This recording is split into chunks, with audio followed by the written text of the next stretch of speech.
తిరుపతి జిల్లా రైల్వే కోడూరు పట్టణ పరిధిలోని స్థానిక శ్రీ వెంకటేశ్వర ఆలయం వద్ద రైల్వే కోడూరు మండలానికి చెందిన గురుమూర్తిపల్లి నివాసి అయిన బెల్లంకొండ సునీత అనే వివాహిత మహిళ ఇంటిని వదిలేసి గత కొన్ని సంవత్సరాలుగా రైల్వే కోడూరు పట్టణంలో భిక్షాటన చేసుకుంటూ జీవనం సాగిస్తున్న నేపథ్యంలో ఆ మహిళకు క్యాన్సర్ వ్యాధి సోకి ఇబ్బందులు పడుతున్న సమయంలో బోలశంకర్ సేవా సమితి అధ్యక్షులు మందల నాగేంద్ర మరియు చెన్నంశెట్టి రమేష్ బాబుల దృష్టికి రావడంతో వైద్యం అందించడం కూడా జరిగింది. వైద్యం అందించిన పిమ్మట డాక్టర్ సూచనల మేరకు తిరుపతిలోని క్యాన్సర్ హాస్పిటల్కు తరలించడానికి మేము సిద్ధంగా ఉన్నామని చెప్పినప్పటికీ క్యాన్సర్ సోకిన మహిళకు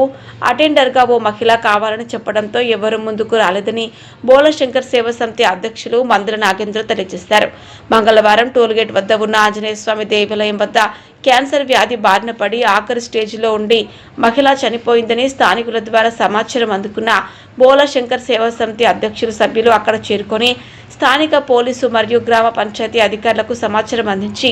ఆ మరణించిన మహిళకు భర్త, కొడుకు మరియు దివ్యాంగురైన అక్క కూడా ఉన్నప్పటికీ ఓ అనాథ మాదిరిగా రోడ్డుపై చనిపోవడం, అక్కడి నుండి బోలశంకర్ సేవా సమితి ద్వారా స్థానిక శ్మశాన వాటికలో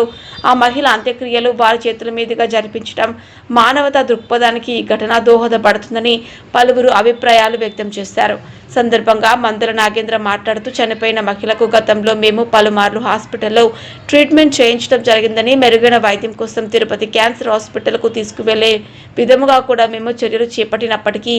ఎవరూ సహాయ సహకారాలు అందించకపోవడంతో లోకల్గా ట్రీట్మెంట్ అందిస్తూ రావడం జరిగిందని, దురదృష్టవశాత్తు క్యాన్సర్తో మంగళవారం ఆమె చనిపోవడం అందరూ ఉన్నప్పటికీ మా సేవా సమితి ద్వారా అంత్యక్రియలు నిర్వహించి మానవత్వం చాటుకోవడం జరిగిందని అన్నారు.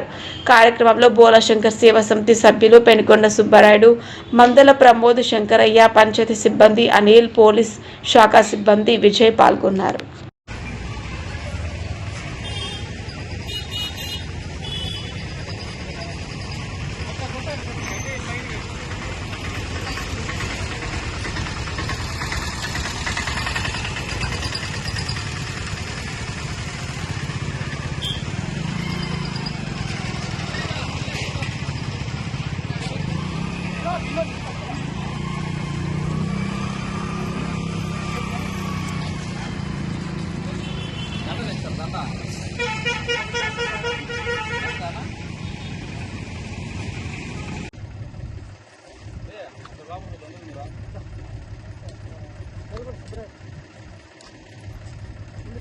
వీడియో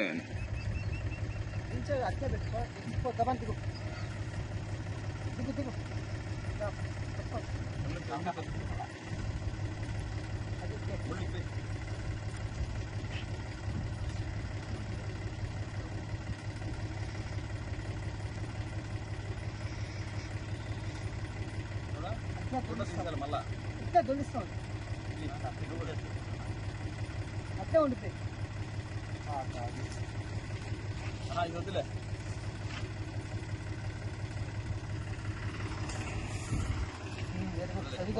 కాళ్ళు దీనైనా దిగా